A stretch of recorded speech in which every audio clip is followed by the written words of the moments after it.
Ronchetti is closing the gap in the money race for governor. In the first month after the primary, he was able to outraise incumbent Michelle Lujan Grisham by nearly $500,000. And tonight, Target 7 follows the money to see how he was able to do it.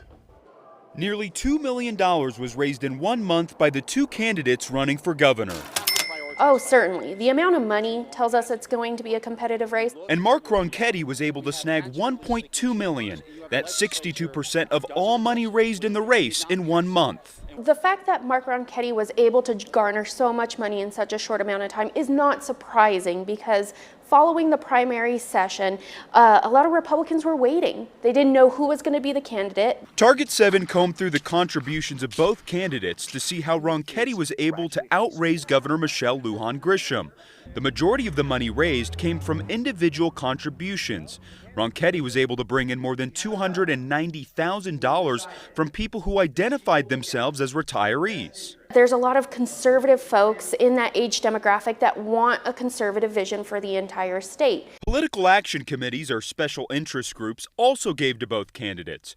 Ronchetti brought in the maximum contribution of more than $10,000 from an oil and gas PAC. Historically, oil and gas PACs companies have donated to conservative candidates in New Mexico races because there's an issue around permitting and whether or not they can do business here. The governor received the maximum from Emily's List, a group that supports female Democratic candidates who support abortion rights. They want to protect their interest in this, what I would call a donut hole of abortion rights, or in the states surrounding us, by supporting the governor. She also got more than $10,000 from a group calling themselves PNM Responsible Citizens.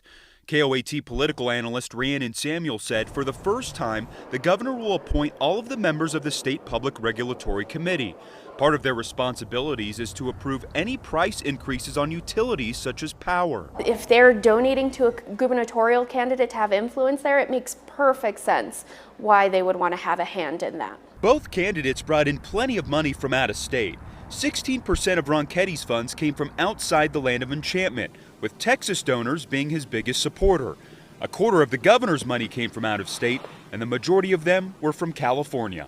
For Target 7, I'm John Cardinelli. In all, Lujan Grisham still has about a $450,000 lead in contributions since the campaign for governor started.